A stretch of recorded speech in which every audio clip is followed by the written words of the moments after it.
Shalom Bapak Ibu Saudara Saudariku yang saya kasihi dalam Tuhan kita Yesus Kristus. Selamat berjumpa kembali lagi bersama saya di channel Kabar Gembira. Dan bagaimana kabar Bapak Ibu Saudara Saudariku yang saya kasihi dalam Tuhan kita Yesus Kristus. Doa saya semoga Bapak Ibu Saudara dalam perlindungan Tuhan dan dalam keadaan sehat selalu dan diberkati Tuhan dengan berlimpah-limpah. Dan saya mengucapkan banyak terima kasih kepada Bapak Ibu Saudara yang sudah setia mendukung kami dalam pelayanan ini, dan jangan lupa untuk terus mendukung kami agar kami tetap semangat dalam melayani Tuhan lewat channel ini. Dan pada hari ini kita akan menyaksikan bersama tayangan berikut lagi tentang si Murtadin ini, bagaimana dia proses dari Islam menjadi Kristen, dan tentunya dia adalah Murtadin yang taat menjalankan ajaran agamanya waktu di agama lamanya pada waktu itu, yaitu dia rajin beribadah dan rajin membaca, mempelajari kitab sucinya. Namun dia tetap merasakan kekosongan dalam hatinya, dan dia bahkan pakai cadar Bapak Ibu Saudaraku yang diberkati Tuhan. Namun dia semakin hari merasa tidak tenang, tidak ada damai dalam hidupnya, sehingga dia mengalami sakit penyakit dalam tubuhnya, dan dia pergi ke dokter, pergi kemana-mana untuk berobat, namun tidak ada satu orang pun yang dapat menyembuhkan. Tapi betapa kasihnya Tuhan kita menunjukkan belas kasihannya bahwa Tuhan datang kepada dia untuk menyembuhkan si Murtadin ini, sehingga dia mengambil keputusan untuk menjadi orang Kristen, yaitu percaya Yesus sebagai Tuhan dan Juru Selamat, yang hanya dia yang dapat menyembuhkan si Murtadin ini. Dan jangan lama-lama, mari kita menyaksikan bersama tayangan berikut ini. Mari kita menyambut tayangan ini dengan penuh ucapan syukur. Shalom, selamat menyaksikannya. Saya rindu dengan kesaksian karena ada banyak kebaikan Tuhan yang terjadi dalam hidup saya. Dan puji Tuhan, saya bangga punya Allah seperti Dia. Saya bangga punya Tuhan Yesus Kristus seperti Dia, karena pertolongannya yang begitu ajaib, yang begitu dahsyat dalam hidup saya sebagai pribadi. Dan saya kena percaya, saya kuat hari ini, saya sehat, saya merasakan mujizat yang nyata dalam hidup Tuhan, dan saya menjadi anak pilihan Tuhan. Itu semua karena Tuhan Yesus Kristus sendiri. Salam kenal, nama saya Marlina. Saya tinggal di Manado, asal saya Manado. Dan awalnya saya seorang Muslim. Puji Tuhan, sekarang saya menjadi orang percaya.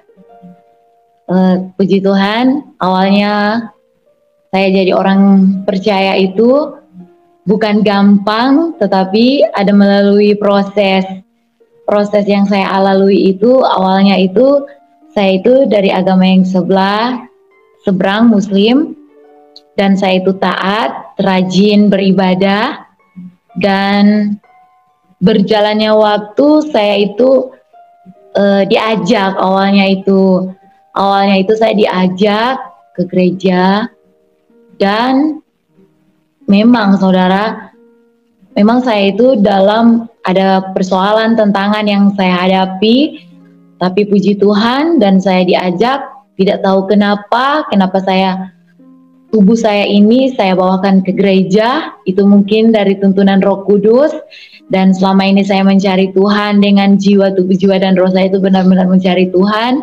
Dan saya kena percaya bahwa Tuhan sendiri yang memilih saya. Awalnya itu saya itu diajak teman, dan saat itu saya itu masih kayak rasa aneh di dalam gereja. Waktu itu kan bercadar, saya memang bercadar waktu itu. Dan saya bercadar, dan saya diajak ke gereja, dan waktu itu saya pikir, kok gini ya dalam gereja musik-musikan begitu. kok kayak lain begitu dan berjalannya waktu kita pulang, saya merasakan ada damai, ada sukacita, tapi saya berkata lagi, ih nggak mau deh, saya malu nanti ketahuan teman lain atau teman keluarga sekitar kalau saya menjadi orang sudah masuk gereja, nanti saya di apa lagi. Tapi puji Tuhan, Tuhan Yesus baik, dan saya dituntun terus. Saya datang beribadah, bersekutu dengan Tuhan. Tapi anehnya itu saudara, yang saya itu melangkah begitu, ikut aja begitu. Karena memang saat itu saya ada pergumulan. Saya memang pernah jatuh di dalam dosa dan hidup saya hancur dan gelap. Dan saat itu saya sharing ke teman orang Kristen ini, dan dia menguatkan saya, dan dia bawa saya ke gereja.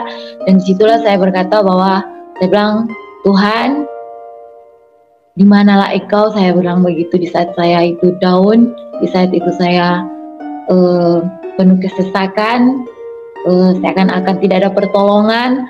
Tapi puji Tuhan, setelah saya diajak ke gereja, dan disitulah saya mulai dituntun dan dibimbing dan dididik oleh Yesus Kristus sendiri. Dan puji Tuhan, dan berjalannya waktu saya itu masuk ke gereja dan rindu lagi masuk ke gereja dan berjalannya gereja, dan saya dibaptis. Itu pun saya tidak mengerti apa itu baptis, dan saya dibaptis.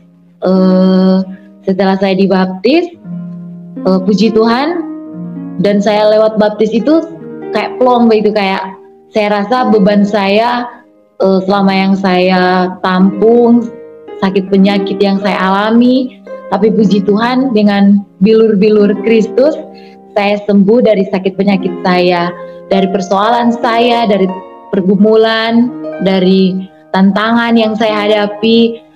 Puji Tuhan, semua itu lega dan begitu ketika saya menjadi orang percaya. Dan itu pun saudara, ketika saya dalam baptis itu tidak segampang itu mengubah pikiran saya menjadi Yesus itu adalah Allah, saudara.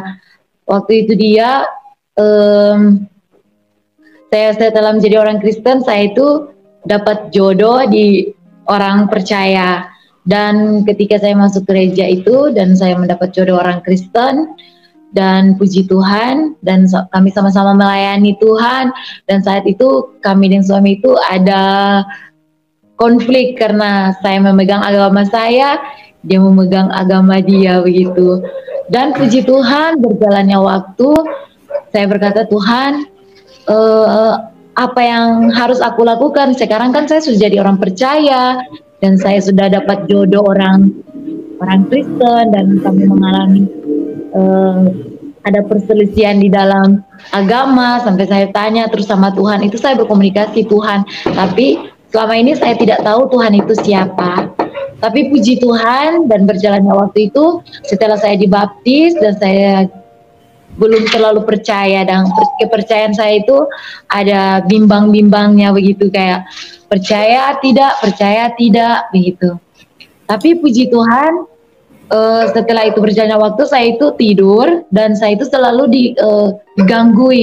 diganggu oleh roh yang saya tidak tahu itu roh dari mana, ketindisan, kayak makhluk-makhluk yang tidak wajar ya, yang kita lihat itu selalu mengintimidasi, membuat saya itu pikiran, kok saya diganggu terus, gelisah-gelisah begini.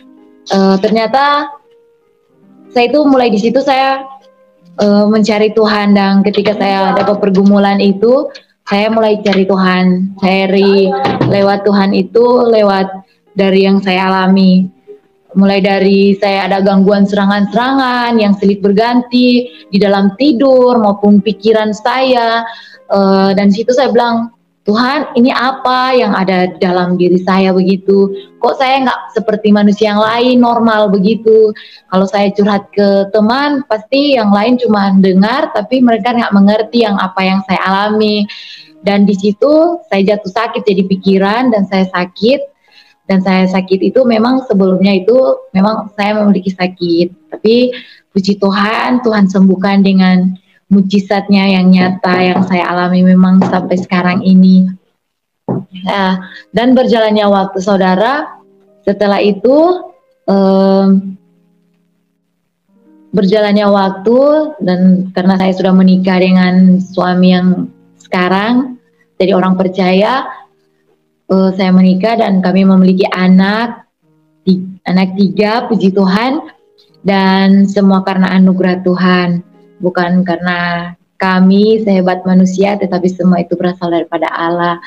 Memiliki anak yang sehat, padahal saudara, saya itu memiliki riwayat sakit serviks, tapi puji Tuhan, Tuhan Yesus baik, Tuhan Yesus dahsyat, mujizatnya nyata, dan saya disembuhkan, dan saya memiliki anak, dan saya hidup normal, dan berjalannya waktu, jadi mulai situ saya merasakan mujizat. Mulai di situ saya ada, mungkin pasti orang manusia masih ada keangkuhan, kesombongan, pasti ya, masih muda-muda begini pasti. Tapi puji Tuhan, saya itu benar, kalau suami saya ikut Kristen karena suami, pasti ujung-ujungnya pasti saya akan kecewa begitu. Tapi puji Tuhan, saya ikut Tuhan itu karena Tuhan Yesus sendiri yang memilih saya.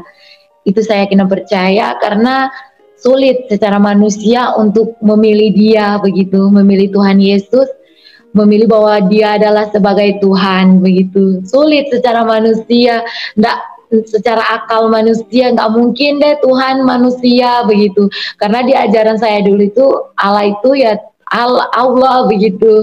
Tapi puji Tuhan, dengan cara Tuhan saya berkata, Tuhan berikanlah hikmat, saya bilang, supaya saya bisa mengerti seperti apa yang di dalam Tuhan Yesus itu apa. Saya mau mengalami yang kayak saya dengar-dengar Tuhan Yesus itu adalah juru selamat. Apa? Saya tidak tahu. Roh Kudus itu apa? Tuntunan itu, penyertaan, saya tidak tahu sama sekali. Tapi puji Tuhan, lewat saya diproses, lewat saya sakit.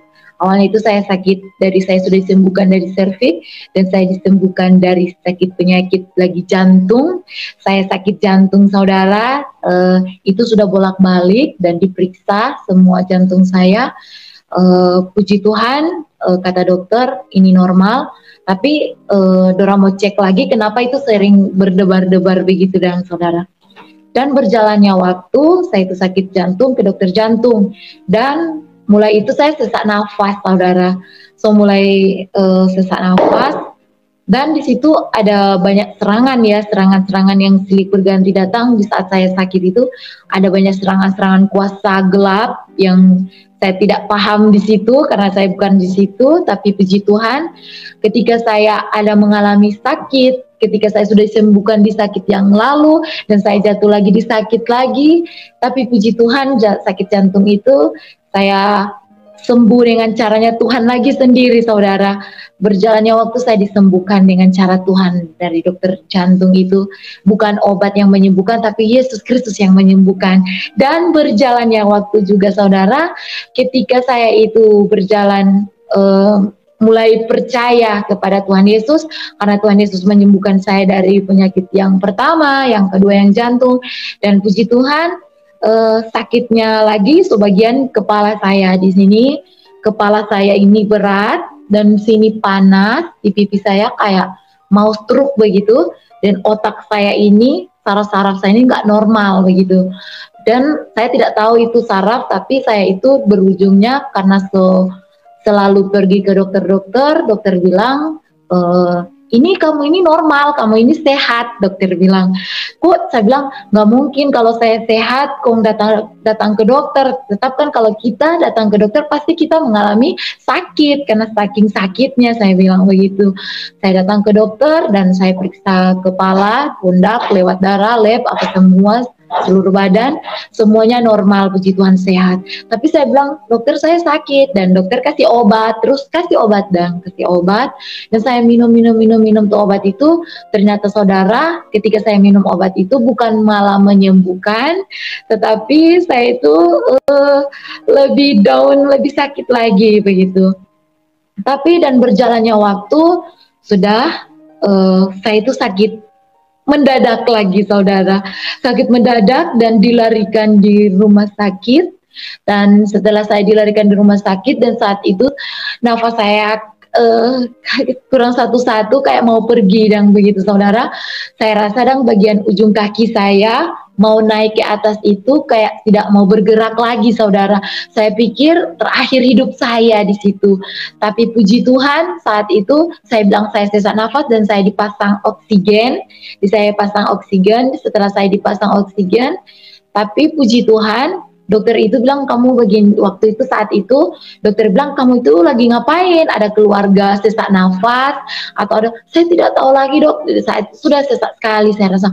Dok saya bilang tangan saya, kaki saya bilang tidak bergerak begitu, tapi kepala saya masih bergerak tapi badan lain saya rasa tidak bergerak lagi, tapi di hati itu saya berkata Tuhan Yesus begitu, padahal kan masih bimbang kepada Tuhan Yesus, tapi di saat itu saya berkata Tuhan Yesus, Tuhan tolong Tuhan, dalam nama Yesus ada apa ini begitu. Saat itu saya berkata wah Tuhan Yesus, dan berjalannya saya berkata Tuhan Yesus, dan saat itu lebih menyiksa lagi sakit itu di dalam ruangan rumah sakit itu, dan suami saya memanggil dokter, tolong apa istri saya sudah pucat saat itu, dokter Raba Raba begini, aduh kamu ini jantung kamu ini memang debar kencang kata itu.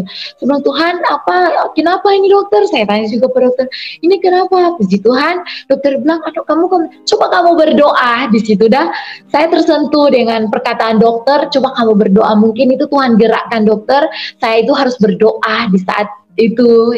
Puji Tuhan, dan suami saya menumpangkan tangan dan dia berdoa, ya Tuhan sembuhkanlah istri saya, dan puji Tuhan di 5 menit 10 menit itu saya kembali oksigen nafas saya kembali normal, dan badan saya yang saya merasakan tidak bergerak dan bergerak kembali, dan saya bilang kok nafas saya sudah normal, oksigen lepas saja, saya bilang betul dokter, oksigennya lepas sudah. Setelah dilepas oksigen itu dan berjalannya waktu saudara, saya 3 hari di rumah sakit, saya pikir saya keluar dengan rumah sakit, saya pikir saya jadi normal kembali, tapi tidak saudara, saya diproses, saya terbaring 6 bulan di dalam kamar, dan waktu itu saya terbaring saudara, dan saya itu merenungkan bahwa betapa baiknya Tuhan. Walaupun saya sudah sakit di dalam kamar, terbaring, dan hatiku itu selalu berkata, Tuhan itu tetap ada. Saya bilang, saya sudah berkata-kata sama suami, kalau saya mau pergi duluan, saya bilang tolong jaga anak-anak saya. Begitu saya sudah titip-titipkan pesan-pesan saudara, karena saya tahu saya nggak lama lagi, itu secara manusia, karena saya merasakan bahwa saya tidak lama lagi di dunia, karena saya merasakan bahwa saya ini, tubuh saya ini sakit, saya bilang begitu. Bagian kepala saya, bagian pundak saya, bagian seluruh tubuh saya ada yang saya alami dan saya sakit, karena saat itu memang saya banyak konsumsi obat, dan puji Tuhan dan berjalannya waktu, dan mulai di situ ada sentuhan suara yang berkata, saya itu tidur saudara, dan ada 2 kitab dikasih sama saya, itu kitab sebelah di seberang dan kitab Alkitab yang sekarang yang saya percayai Yesus Kristus, dan saya itu di suara itu membuat saya seperti ini, suara itu, anakku, akulah jalan kebenaran dan hidup. Dan saya itu percakapan dengan Tuhan lagi, saya bilang begini, padahal Tuhan sudah kasih kebenaran, tapi saya bertanya lagi saudara, saya bilang begini, akulah jalan kebenaran dan hidup. Tuhan, berarti yang saya tanya di sebelah lagi, saya mau komunikasi dengan Tuhan, tapi Tuhan tidak menjawab yang di sebelah. Tuhan ada menjawab yang akulah jalan kehidupan. 3 kali Tuhan berkata, lembutnya hatinya Tuhan itu, anakku, akulah jalan kebenaran dan hidup. Yohanes 14 ayat 6, dia selalu berkata itu, tapi saya tidak tahu Yohanes, tapi saya tahu hanya itu, akulah jalan kebenaran dan hidup. Dan di situ saya berkata, akulah jalan kebenaran dan hidup, berarti Tuhan Yesus ini benar dia yang jalan kebenaran dan hidup. Dan di situ tidak ada suara lagi, saya mau bertanya tapi sudah tidak ada suara lagi, dan saya bangun dari tempat tidur, Dan saya tanya, di Alkitab itu ada jalan kebenaran hidup. Ternyata saudara, saya merinding. Ternyata itu memang ada di Yohanes. Saya bilang, di situ saya mulai lagi bertanya lagi, hai, berarti memang jalan kebenaran hidup, berarti Tuhan Yesus, saya bilang begitu. Tapi dan berjalan itu masih bimbang lagi saudara, dan masih bimbang, dan itu pun benar-benar saya itu diproses lagi saudara. Bukan segampang itu saya menerima Tuhan Yesus sebagai juru selamat. Walaupun Tuhan Yesus sudah datang, tapi saya itu masih bimbang saudara. Tapi saudara, saya itu meyakini bahwa Tuhan Yesus baik dalam hidup saya, dalam keluarga saya. Dia mendidik saya. Memang saudara, kalau Tuhan mendidik berarti masih Tuhan sayang, Kang, kalau orang bilang. Dan berjalannya waktu, saya itu memang sakit ya, 3 tahun mengalami sakit. Sakitnya itu di bagian kepala ya. Dokter, psikiater, rumah sakit jiwa begitu.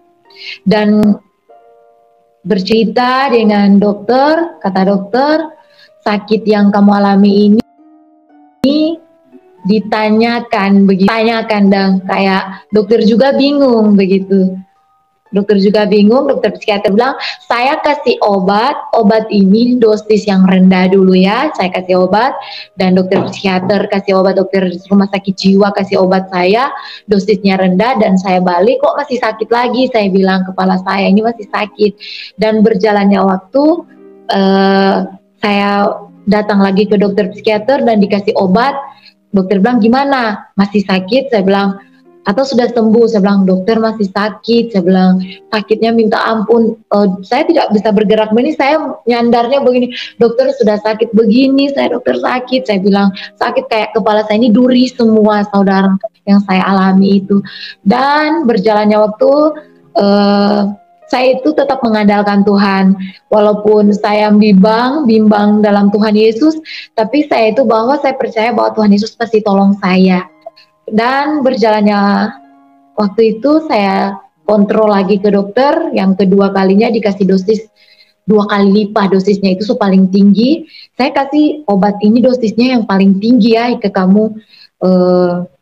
Jadi saya bilang, ya, lebih tinggi lagi nih, penenang, dikasih penenang, ya yes, ada, dikasih obat supaya yang saya alami sakit itu nyeri, dikasih dosisnya tinggi, dan saya minum saudara itu obat itu, kok lebih sakit lagi saudara. Ini yang saya alami yang secara pribadi, kok sakit. Saya bilang dari tempat tidur itu, saudara, Tuhan sakit, saya mengeluh, sakit Tuhan. Saya bilang begitu, ampuni. Di situ saya mulai berkata, Tuhan ampunilah aku. Saya bilang, ampuni setiap dosaku. Saya bilang begitu sama Tuhan.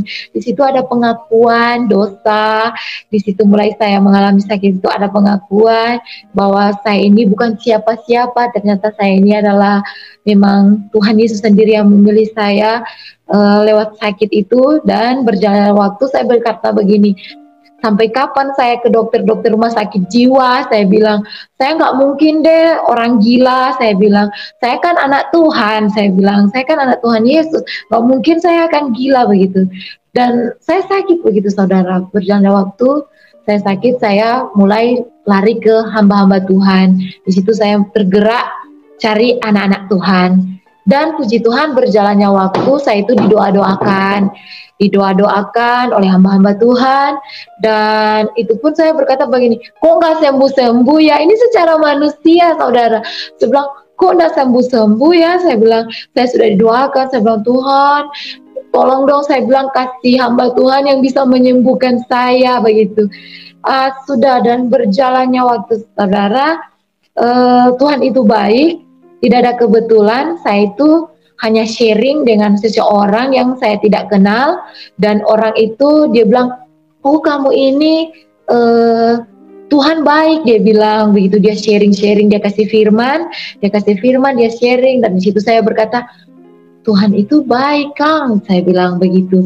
Di saat saya sakit, orang jenguk saya, Dorang jumpai saya di rumah, sakit apa yang kamu alami, dan di situ saya curhat, sharing, dan saya bilang saya sudah lama ke dokter-dokter, tapi semuanya ya sampai habis uang ke dokter-dokter, tapi kok saya nggak mengalami kesembuhan, saya bilang. Dan berjalannya waktu, eh, saya balik lagi ke dokter, dan memang saya sudah didoa-doakan, dan saya balik lagi ke dokter dan saya menangis. Saya bilang, Tuhan, di saat di rumah sakit situ, Tuhan, saudara, saya berkata begini, Tuhan, eh, ampunilah aku, Tuhan, kalau aku banyak dosa atau kesalahan. Saya bilang, ampunilah aku. Saat ini saya mengampuni kepada siapa yang pernah saya buat salah atau apa, saudara, atau melalui siapa yang saya pernah bikin salah. Saya bilang, Tuhan, saya melepas pengampunan. Dan setelah di situ saya melepas pengampunan, mulai dari suami istri, saya mulai belajar menjadi istri yang terbaik, yang lebih terbaik lagi, lebih taat lagi, takut akan Tuhan, dan saya mencarinya itu, mulai saya menyerahkan diri saya itu untuk melayani Tuhan. Amin. Puji Tuhan. Bapak Ibu Saudara-saudariku yang saya kasihi dalam Tuhan kita Yesus Kristus, terima kasih sudah menyaksikan si Murtadin ini, bagaimana proses dia dari Islam menjadi Kristen, percaya Tuhan Yesus sebagai Tuhan dan Juru Selamat dalam kehidupannya secara pribadi. Dan sungguh luar biasa kesaksiannya, bagaimana dia mengenal Kristus lewat dari berbagai macam cara. Dan semoga melalui kesaksian ini semakin menguatkan iman saya dan Bapak Ibu Saudara dan firman Tuhan.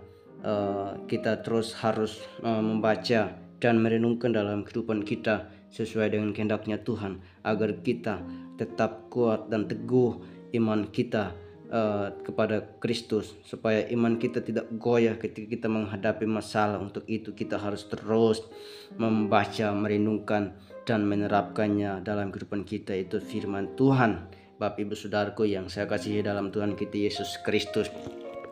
Dan memang manusia walaupun tidak setia, manusia walaupun dia hidup mau jauh daripada Tuhan, tapi ingat bahwa Tuhan tetap setia kepada Bapak Ibu Saudara yang saya kasihi dalam Tuhan kita Yesus Kristus. Dan kita akan membaca dan merenungkan firman Tuhan yang terambil dari 2 Timotius pasal 2 ayat yang ke-8 sampai dengan yang ke-13. Di sini mengatakan demikian, bahwa ingatlah ini, Yesus Kristus yang telah bangkit dari antara orang mati, yang telah dilahirkan sebagai keturunan Daud, itulah yang kuberitakan dalam Injilku. Karena pemberitaan Injil inilah aku menderita, malah firman Allah tidak terbelenggu. Karena itu aku sabar menanggung semuanya itu bagi orang-orang pilihan Allah, supaya mereka juga mendapat keselamatan dalam Kristus Yesus dengan kemuliaan yang kekal. Benarlah perkataan ini, jika kita mati dengan Dia, kita pun akan hidup dengan Dia. Jika kita bertekun, kita pun akan ikut memerintah dengan Dia. Jika kita menyangkal Dia, Dia pun akan menyangkal kita. Jika kita tidak setia, Dia tetap setia, karena Dia tidak dapat menyangkal dirinya. Demikian jauhlah firman Tuhan, Bapak Ibu Saudara-saudariku yang saya kasihi dalam Tuhan kita Yesus Kristus. Dan di sini mengatakan bahwa Kristus tetap setia kepada kita sekalipun kita tidak setia. Dan kita lihat kesaksian, sudah menyaksikan kesaksian si Murtadin ini. Dia tidak mau mengenal sang pribadi itu juru selamat. Dia memang hanya mengatakan percaya tapi belum sungguh-sungguh. Dan akhirnya Tuhan tetap terus datang kepadanya lewat berbagai macam cara, yaitu mimpi, dan tetap menolong dia dalam menderita penyakit. Hanya Tuhan Yesus yang dapat menyembuhkan, sebab di ayat 13 mengatakan bahwa jika kita tidak setia, Dia tetap setia, karena Dia tidak dapat menyangkal dirinya. Dan ingat bahwa Tuhan Yesus tetap setia kepada saya dan Bapak Ibu Saudara, tetap dia setia menyembuhkan, setia menolong, setia bersama kita dimanapun kita berada.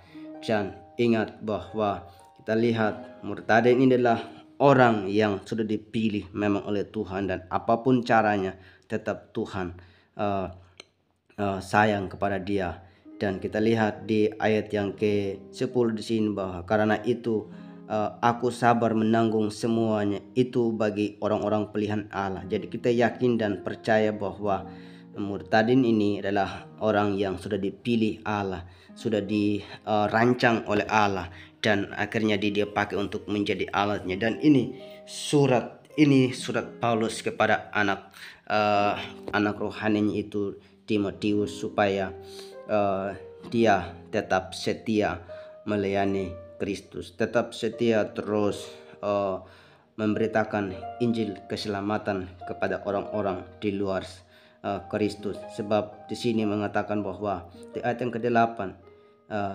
ingatlah ini Paulus menasihati Timotius agar dia ingat Kristus yang telah bangkit dari antara orang mati, yang telah dilahirkan sebagai keturunan Daud. Itulah yang kuberitakan dalam Injilku. Jadi Paulus menekankan agar Timotius ini tetap setia kepada Tuhan, tetap dia terus memberitakan Injil, dan apapun tantangannya, sekalipun dalam penganiayaan, penderitaan, Paulus menegaskan agar tetap memberitakan Injil, agar tetap setia terus berkorban, yaitu mengorbankan tenagamu, korbankan waktumu karena Tuhan sudah dahulu. Jadi apapun alasannya harus memberitakan Injil, kata Paulus. Dan di sini kenapa harus memberitakan Injil? Di sini sangat luar biasa memang. Paulus mengatakan bahwa karena pemberitaan Injil inilah aku menderita. Memang betul, Paulus ketika dia terjun memberitakan Injil, disitulah dia menderita. Artinya dia dianiaya, dia dipukul, dia dibenci, dia dihina, dicaci maki, Bapak Ibu Saudaraku. Tapi ingat bahwa Paulus mengatakan di sini bahwa sabar menanggung semuanya itu bagi orang-orang pilihan Allah, supaya mereka juga mendapat keselamatan dalam dalam Kristus Yesus dengan kemuliaan yang kekal. Jadi ini perkataan Paulus yang sungguh luar biasa. Dan kenapa Paulus menegaskan bahwa karena di luar Kristus kita tidak dapat hidup, kita tidak bisa berbuat apa-apa. Untuk itu Paulus menegaskan di ayat yang ke-11 bahwa benarkah perkataan ini, jika kita mati dengan Dia? Artinya bahwa ketika kita mati dengan Kristus, kita pun akan hidup dengan Dia. Karena Kristus dahulu mati untuk menanggung segala dosa saya dan Bapak Ibu Saudara, maka Kristus hidup kembali, sekarang sudah ada di surga, maka kita pun akan dapat masuk dalam kerajaan surga. Dan apalagi saya dan Bapak Saudara, ketika kita bertekun di ayat 12 di sini, maka kita pun akan ikut memerintah dengan Dia. Jika kita menyangkal Dia, Dia pun akan menyangkal kita. Jadi untuk itu janganlah pernah menyangkal Tuhan Yesus, janganlah pernah meninggalkan Tuhan Yesus. Jadi kalau kita bertekun kepada Kristus, kepada kebenaran firman Tuhan, kita hidup dalam kebenaran firman Tuhan, maka kita akan ikut memerintah dengan Dia di suatu saat nanti, Bapak Ibu Saudaraku yang saya kasihi dalam Tuhan kita Yesus Kristus. Jadi untuk itu marilah saya dan Bapak Ibu Saudara untuk terus memberitakan Injil, untuk terus kita setia dalam melayani Tuhan, untuk terus kita bertekun belajar akan kebenaran firman Tuhan, supaya kita tetap ada dalam kebenarannya. Sebab ingat bahwa Paulus ini sungguh luar biasa menasihati anak rohaninya agar Timotius ini tetap setia melayani Kristus, tetap taat, tetap terus konsisten untuk memberitakan Injil Kristus. Itu tanda bukti bahwa kita mengasihi orang-orang di luar Kristus. Dan memang inilah tugas saya dan Bapak Ibu Saudara untuk terus memberitakan Injil kepada saudara-saudara kita yang belum mengenal siapa Tuhan Yesus yang sebenarnya, agar melalui hidup saya dan Bapak Ibu Saudara, Kristus dapat dikenal, Injil dapat memberitakan, dan Tuhan dapat ditinggikan, dimuliakan, diagungkan di muka bumi ini. Kita lihat si murtadin ini, ketika dia Kristus datang kepadanya lewat mimpi, dia abaikan, bahkan dia hanya bilang percaya tapi tidak sungguh-sungguh. Tapi ingat bahwa Kristuslah yang dapat menyembuhkan dia dari penyakit, sebab dia udah pergi ke berobat di dokter berapa kali, tapi tidak ada satu orang pun yang dapat menyembuhkan. Dan dia pun sudah menyerah, sudah serahkan dirinya bahwa dia tidak berharap lagi untuk hidup terus. Tapi puji Tuhan, itulah kebaikan Tuhan Yesus Kristus, Bapak Ibu Saudaraku yang diberkati Tuhan. Tuhan Yesus tetap mengasihi dia, dan apa yang terjadi, dia sudah tidak berharap lagi untuk hidup, bahkan dia sudah kurus sekali, dan akhirnya Tuhan menyembuhkan penyakitnya, dan sekarang dia sudah sehat dan dia menjadi alatnya Tuhan, dipakai Tuhan secara luar biasa. Bapak Ibu Saudaraku yang saya kasihi dalam Tuhan kita Yesus Kristus. Untuk itu saya mengajak untuk Bapak Ibu Saudara agar kita tetap bertekun belajar, merenungkan dan menerapkan firman Tuhan dalam kehidupan kita. Maka ketika kita bertekun, kita akan pasti ikut memerintah dengan Kristus, dan apapun tantanganmu, apapun masalahmu, maka haruslah memberitakan Injil keselamatan kepada mereka. Itu bukti bahwa kita harus mengasihi mereka sebagaimana Kristus sudah dahulu mengasihi kita semua. Jadi saya mengajak Bapak Ibu Saudara yang belum percaya Kristus, segeralah percaya supaya kamu mendapat kehidupan yang kekal, dan tidak tutup kemungkinan kalau Bapak Ibu Saudara tinggalkan Kristus atau tidak cepat datang kepada Kristus, maka ingat bahwa kamu tidak bisa memperoleh kehidupan yang kekal. Untuk itu, saudara-saudaraku yang diberkati Tuhan, segeralah datang. Dan untuk kita sebagai orang percaya, sebagai orang Kristen yang percaya kepada Yesus Kristus, kita harus tetap konsisten menyampaikan kabar baik kepada mereka, agar melalui hidup saya dan Bapak Ibu Saudara boleh menjadi berkat, dan melalui hidup saya dan Bapak Ibu Saudara Injil itu dapat diberitakan, kebenaran firman Tuhan itu dinyatakan kepada mereka melalui hidup saya dan Bapak Ibu Saudara dimanapun kita berada.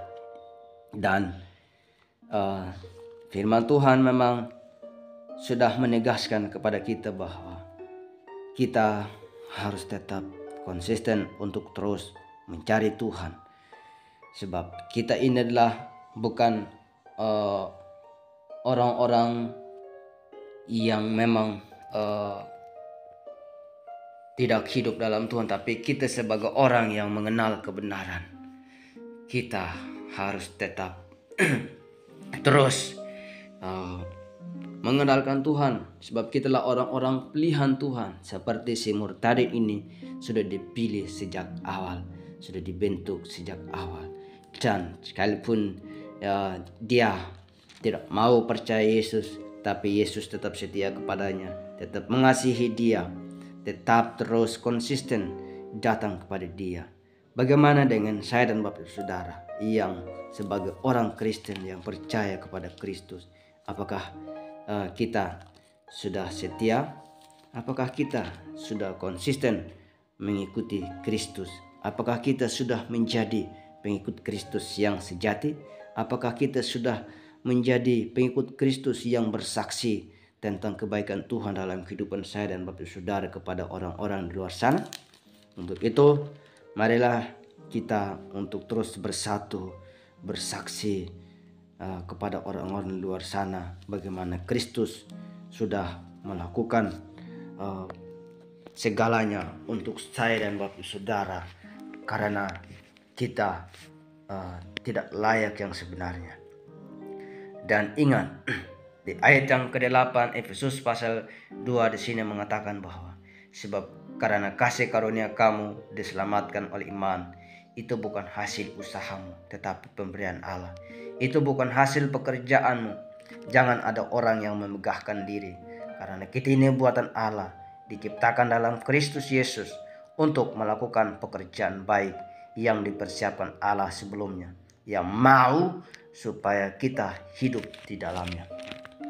Ingat Bapak Ibu Saudaraku yang saya kasihi dalam Tuhan kita Yesus Kristus, kita diselamatkan karena kasih karunia. Itu pemberian Allah, bukan karena usaha saya dan Bapak Ibu Saudara, tapi itu karena pemberian Allah. Itu bukan hasil pekerjaan saya dan Bapak Ibu Saudara. Untuk itu jangan kita memegahkan diri. Kita ini buatan Allah. Kita harus bangga kita memiliki Allah yang sangat luar biasa. Kita harus bangga kita dapat diselamatkan bukan karena kita berbuat baik, dan memang kita adalah buatan Allah. Kita diciptakan dalam Kristus Yesus untuk melakukan pekerjaan baik. Jadi kalau Bapak Ibu Saudara diciptakan dalam Kristus Yesus untuk melakukan pekerjaan baik, lakukanlah perintah Tuhan, taatilah perintah Tuhan, dan lakukanlah yang baik. Maka dari kebaikan itulah akan membuat orang-orang di sekeliling kita yang berbeda keyakinan dengan kita terheran-heran, dan pada akhirnya dia pasti akan mau mencari kebenaran firman Tuhan, karena lewat hidup saya dan Bapak Saudara pasti Roh Kudusnya Tuhan akan bekerja dalam hatinya, akan menjamah hatinya, dan suatu saat kita percaya bahwa Rohnya Tuhan tetap bekerja kepada mereka. Sebab kalau saya dan Bapak Ibu Saudara terus hidup dalam kebenaran, kita terapkan firman Tuhan ini, bagaimana ajaran Kristus yang penuh kasih, kita harus mengasihi mereka, kita harus menyayangi mereka, kita harus melakukan yang terbaik sehingga mereka boleh melihat contoh dari hidup saya dan Bapak Ibu Saudara, sehingga mereka melihat teladan dari hidup saya dan Bapak Ibu Saudara. Maka suatu saat nanti yakinlah dan percayalah bahwa Tuhan sedang bekerja untuk mereka. Dan kita harus memang harus tunjukkan kehidupan kita atau keimanan kita yang berbeda dengan mereka. Bagaimana caranya? Kita harus tetap berdoa, kita harus tetap membaca dan merenungkan firman, kita harus tetap mengasihi mereka, kita harus tetap berbuat yang baik untuk mereka, Bapak Ibu Saudaraku yang saya kasihi dalam Tuhan kita Yesus Kristus. Dan saya mengajak sekali lagi untuk terus mendukung pelayanan kami lewat channel ini, agar kami tetap terus konsisten mengupload atau menayangkan setiap kesaksian-kesaksian yang menguatkan iman saya dan Bapak Ibu Saudara dan firman Tuhan. Dan biarlah melalui kesaksian dan firman Tuhan itu dapat memberkati saya dan Bapak Ibu Saudara, dan iman saya dan Bapak Ibu Saudara tetap kuat dan teguh dalam Kristus, dan kita tetap lebih semangat lagi untuk terus memberitakan kabar keselamatan, terus memberitakan Injil keselamatan ini yang sangat-sangat penting bagi mereka yang belum mengenal, yaitu Yesus Tuhan dan Juru Selamat. Bahwa kita harus memberitakan bagaimana Kristus mengasihi saya dan Bapak Ibu Saudara, bagaimana Kristus telah lahir, mati, dan bangkit, itu naik ke surga untuk menyiapkan tempat bagi saya dan Bapak Ibu Saudara yang percaya kepadanya, dan pasti kita akan memperoleh kehidupan yang kekal bersama Kristus. Dan tugas kita harus memberitakan Injil. Kita ingat bagaimana Paulus mengatakan bahwa celakalah aku jika aku tidak memberitakan Injil. Untuk itu tidak ada alasan untuk tidak memberitakan Injil, Bapak Ibu Saudara, sebab pemberitaan Injil ini adalah tugas kita semua orang percaya. Untuk itu kita harus tetap terus memberitakan Injil kepada mereka yang belum mengenal Sang Juru Selamat, agar mereka juga mengenal dan percaya Yesus sebagai Tuhan dan Juru Selamat, dan mereka juga dapat diselamatkan, Bapak Ibu Saudaraku. Karena tidak ada cara lain, hanya melalui Yesus Kristus kita dapat masuk surga. Hanya melalui Yesus Kristus kita mendapat sukacita, kegembiraan, ketenangan. Sebagaimana Murtadin ini tadi, dia tidak merasakan sukacita, damai sejahtera sebelum dia mengenal Kristus. Nah, sesudah dia mengenal Kristus, dia mengalami sukacita, damai sejahtera. Bahkan dia mendapatkan kehidupan yang kekal dan dia disembuhkan. Mujizat Tuhan tetap nyatakan kepada dia. Belas kasihan Tuhan terus nyatakan kepada dia, dan akhirnya sekarang dia dipakai Tuhan secara luar biasa untuk menjadi saksi di mana-mana, Bapak Ibu Saudaraku, dan akhirnya dia jadi berkat. Mungkin demikianlah tayangan kami, Bapak Ibu Saudaraku yang diberkati Tuhan, dan sampai ketemu di video berikutnya. Semoga kesaksian dan firman Tuhan ini dapat memberkati saya dan Bapak Ibu Saudara. Tuhan Yesus memberkati kita semua. Shalom.